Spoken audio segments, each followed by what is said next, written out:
Hey, welcome guys. Today we're going to be weathering our Tamiya Panzer IV. This is the 70A. Now, obviously you're looking at the finished product.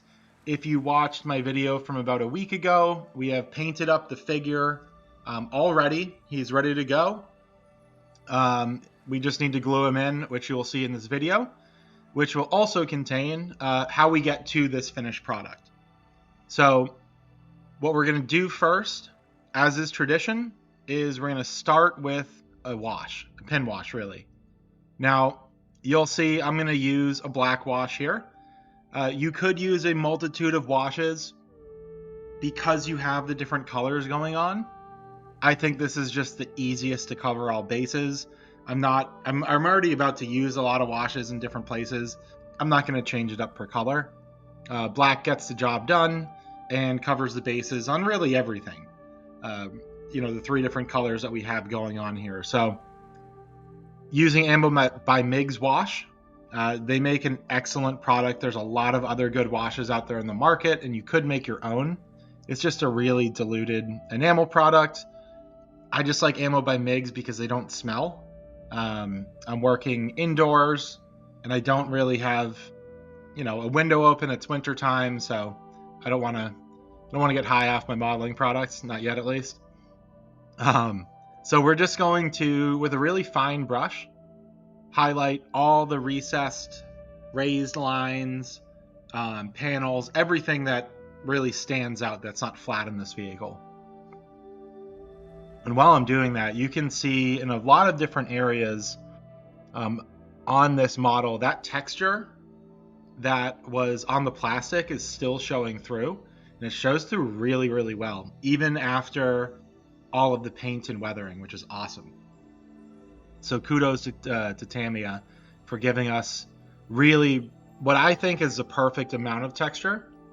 It's not overly textured, but it still shows in the final product. So this is a little bit different of a vehicle. We don't have a ton of areas where we're going to use the pin wash. We are going to use a lot, in the tracks and things like that, and on the sides and the back. But this tank presents us a different opportunity than a lot of kits, and we'll get to that shortly. But first, what I'm going to do, the wash is still wet. As you can see, there's still some thinner left in it. We're just going to take a Q-tip, and I'm going to avoid areas where I think that this Q-tip will pull the wash out of. I don't want a ton of wash sitting on the edges of the turrets. I just want enough to give it a little bit of a shadow, and even more so like a patina. That's what I try to do with my panel line wash, is instead of making it totally highlight areas, just give it that first layer of grime, the first layer of dirt. And by doing that, it does give you the 3D effect, but I like to use the Q-tip at first, and then I will come back with a brush in the areas that either I couldn't reach or, it needs a little bit more control to get it out. Next up, we're going to do, this is Ambo by Miggs track wash. This is really just a dark brown wash, but I painted the tracks in Tamiya's dark iron color, XF84. Which is an awesome color, but it does leave them looking probably like they just came off the factory floor and received a fresh coat of paint. So this is going to make them look a little bit used and worn, and there's some rust or mud or something kind of building up in the crevices, and I just think it makes them look great when you combine it with that dark iron color, because it has the undertones of the dark iron and that speckly kind of metal, but like it's been through the ringer, right? As tracks would. Next up, we're going to put a wood wash. This is AK Interactive's wood wash on. We don't have a lot of wood on this kit. There's really 2 tools in this box in the back. And what I'm going to do with that is let it completely set up and then just brush it off very gently with a Q-tip. You want to leave a good amount of that on to get the wood panel lines. Next up, this is the first layer of rust that we're going to put on. This is AK Interactive's enamel like pigments, but it's like a wash. It's not dry pigments. These are self-leveling, and we'll come back to that and finish that up, but I really, really like those products, especially for the wash. Now, I generally do this right after I do the pin wash, but to be honest, kind of forgot. So now we're on to our chipping. The good news is this can kind of be done at any point. I do like to do it before I get to streaking effects and things like that, just so that it gets buried a little bit, so you don't have these big chip marks standing out. We do want it to kind of blend with the vehicle, but using a super fine brush.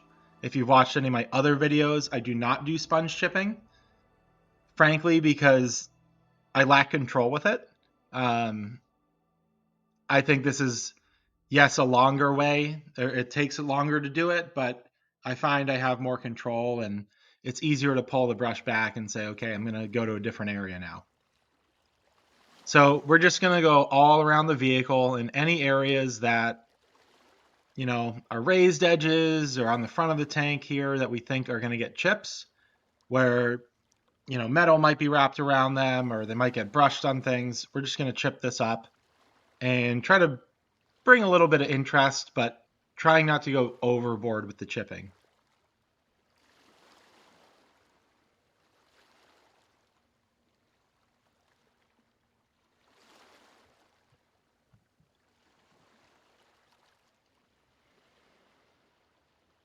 So once we have that done, this is that enamel liquid pigment from AK Interactive. I'm going to use, there's a dark mud and a dry mud that I'm going to use a couple different layers. Again, this, like the rust, we'll call it a solution because it's a pigment and a wash, but it's self-leveling, and because the side armor really leaves this section of track, you can't see it, right? I wanted to try it out a little bit and kind of see how this works. So I'm really just giving it a sludge wash on the underside. And I'm going to go back and forth over the course of this video a couple different times with these two different colors and really just build up a complete undertone from some of the different pigments and things that we're going to put on there. And I think in the end, it worked really well.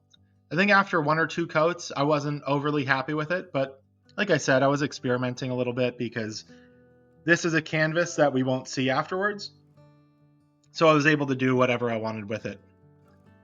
Now, back to the exhaust. I did the standard rust at first, as I had been doing, and then came back with the old rust.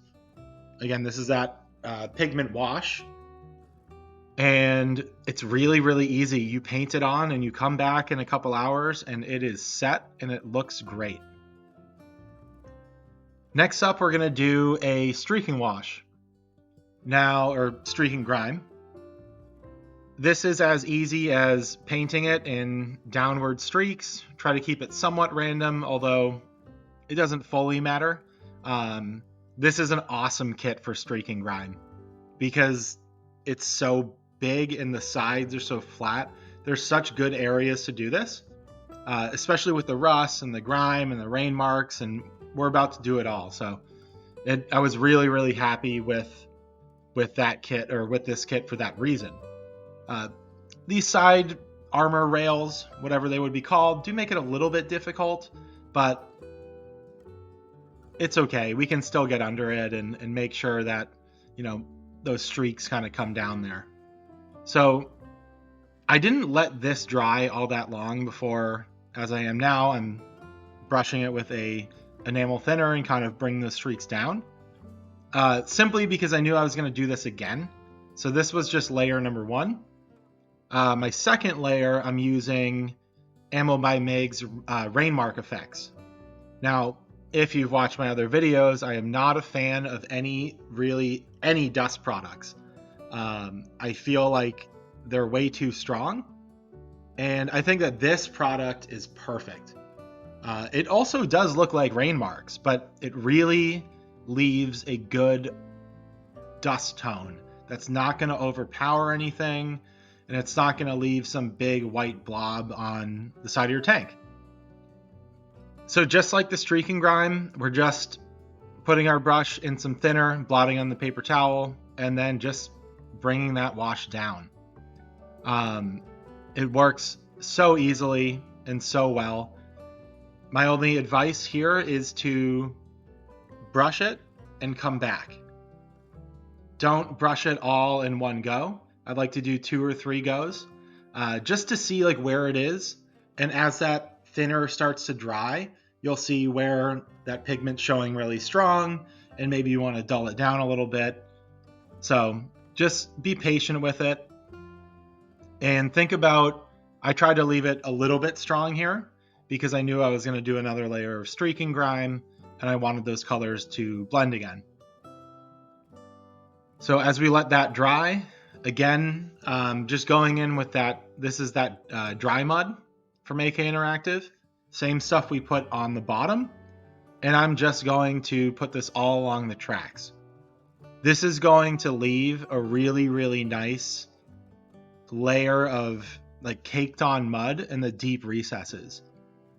I think after kind of doing some trial and error on the bottom of this tank with these products, they're not really intended to work on a big surface area like how I use them to kind of stain the inside of the lower hull.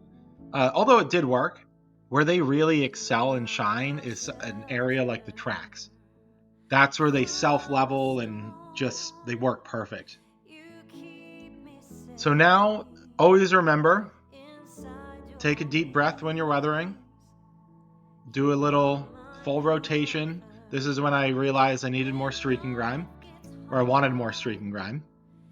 Pause, let things dry, and this should take a couple days at the very, very least.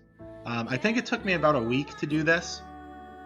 So leaving things to dry overnight, leaving those washes to evaporate overnight, things like that is really important, so that you can see where you're at. So before we do our other layer of streak and grime, we're going to get some rust tones in here. And I don't want this vehicle to look rusty. It really wouldn't have been that old, right? You know, built in maybe 1945 and used a couple months later at the most. So you're not going to have a lot of rust built up on here. And some of the bolts and things, sure. But I just wanted to get some different tones. So we're not going to go too heavy. And before I do the rust streaking effects, I'm just going to tone it down in some of these areas around some of these connection points with like these armor rails and things like that. I did put some on the side armor, and all I can say is try not to weather the side armor. It becomes a mess with those mesh screens. And it's just not, I don't know. I felt like, oh my God, I made a mistake when I started to do it and immediately regretted it. So do yourself a favor, avoid washes on those metal screens.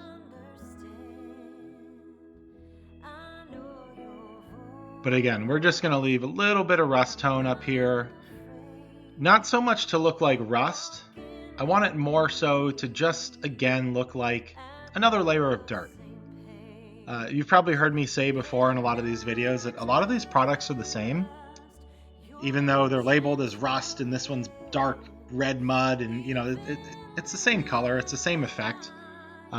Here is where I want it to look like rust in these streaking effects. So same as the streak and grime, we're just going to bring this downward. The only real difference, because the streak and grime and the rain marks are an enamel product and this is an oil, we have to make sure that we constantly are blotting our brush on that paper towel, or eventually you're just going to carry that oil paint all over your vehicle. You can see my paper towel there is soaked in red oil paint. That's how much comes off when you use the oils. The enamels, you don't really have to do that. So that's the one real big difference, is oils will spread as far as you want them to. Obviously to some extent, but on this tank, a couple dots of oil could spread all over the tank. So make sure you are blotting that, appropriately. Next up, we are going to put a little bit of track rust on. Now, you could use enamel thinner on this. That helps pigment stick as well. I have just found that because we have the track wash already on there, if I put enamel thinner on it, it might bring some of it up, where this pigment fixer by Ammo by MIG does not. If you really scrubbed it, it might. But this allows us to just take a cheap brush here, and we're just going to push that rust effect, the track rust pigment, into those tracks. That way, it just gives us another color on the vehicle. Again, I don't know how rusty the tracks would get in just a couple months, but who cares? It's our model. We're going to try to make it look cool at least. So that's going to give us some nice texture on those tracks as well. Next up, we're going to do some stippling or splash effects, however you would like to call it. And we're going to do this with, I have a dry step and then a dry earth. So I'm going to use 2 different colors. As always, I would advise a minimum of 2 different colors, really with anything. It just brings more visual interest to the model. Makes it look better. Dirt isn't just one tone, mud isn't just one tone, right? This vehicle is going to have traveled for probably hundreds of miles and picked up all sorts of different stuff, right? So we want to make it look like that.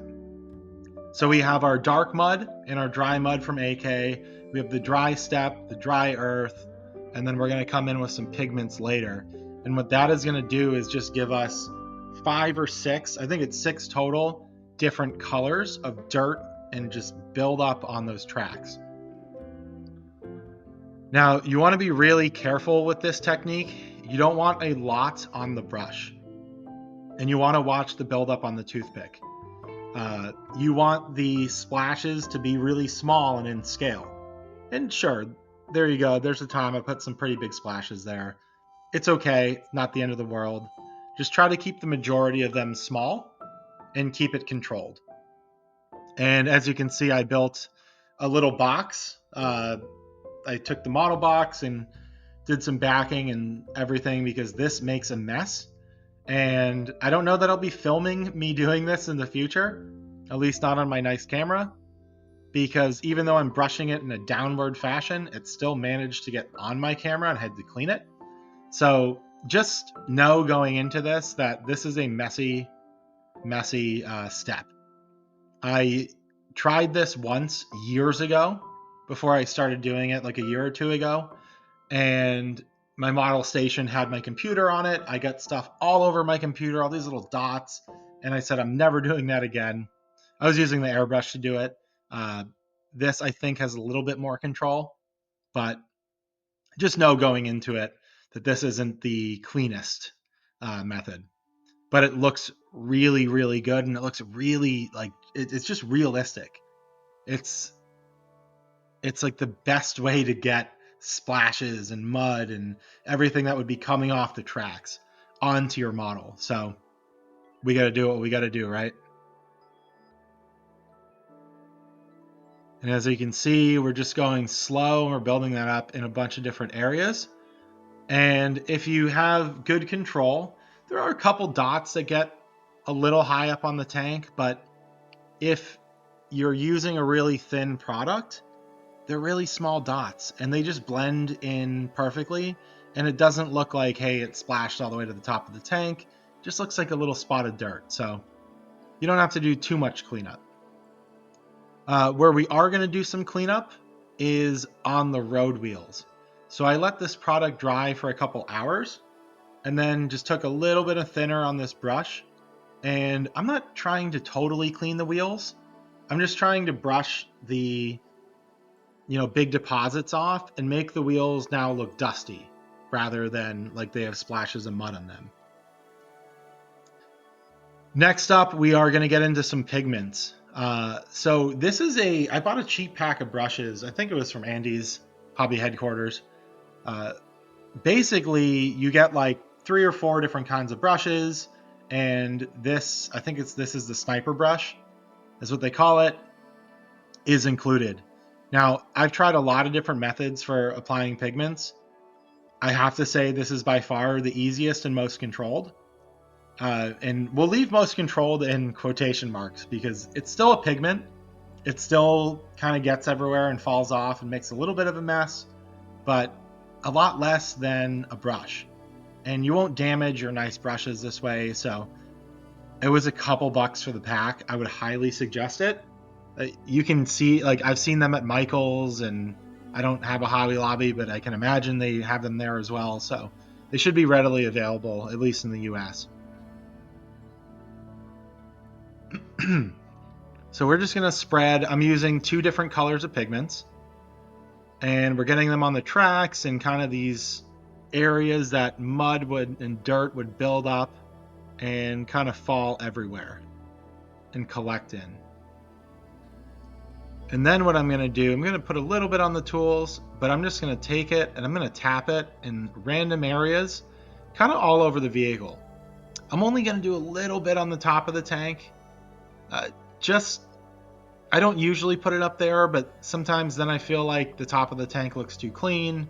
So I'm just going to try to spread a very light layer all over the tank to, again, just kind of blend some of these colors together and make it look like the tank itself is dirty, not just the top or just the bottom or whatever. So once we have that, this is a little bit tedious of a process, but we're going to take that pigment fixer and we're going to put it on all the different pigments that we just dropped all over.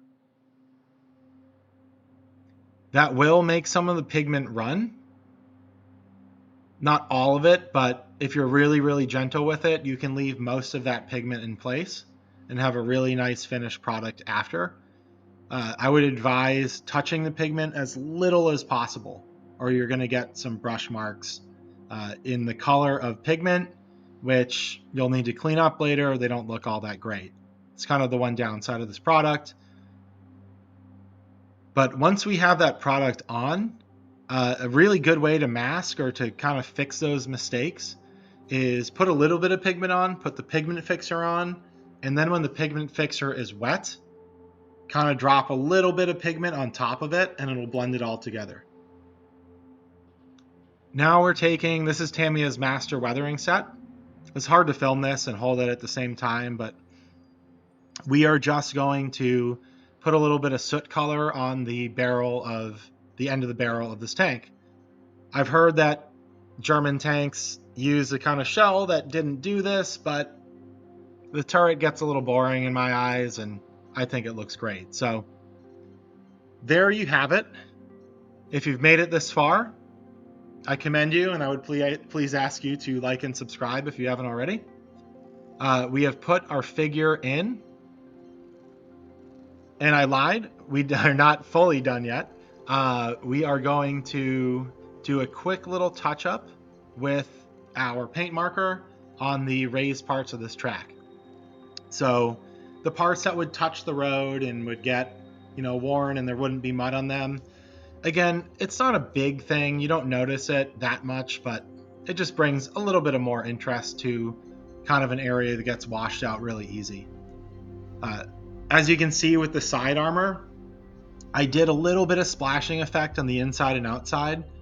Again, because they're very, very difficult to weather. They do hide a lot, which makes it an easy tank to weather because you technically don't really have to worry about inside the tracks. But it is difficult because they are very plain looking on the inside. It's something that doesn't necessarily get highlighted, right away, but it's difficult to get some weathering and stuff inside. So you'll see it at different angles here as I show the tank for the last 2.5 minutes of this. It's a little bit plain inside there. The tank looks best from the sides, but those splash effects, they do at least give us something to kind of draw those side armor screens into the rest of the tank. But I hope you guys enjoyed the video. I absolutely enjoyed making this tank and doing these videos for this kit. I would highly recommend, if you like German armor from this era, this is a must-have, must-build kit. It falls together. The engineering is perfect. It's incredibly unique, and there's a lot of surface area to do a lot of weathering here. So again, would highly recommend, would please ask you to like and subscribe if you haven't already. And I'll leave you with the kit for about the last minute, and we'll see you on the next episode. Thanks for watching.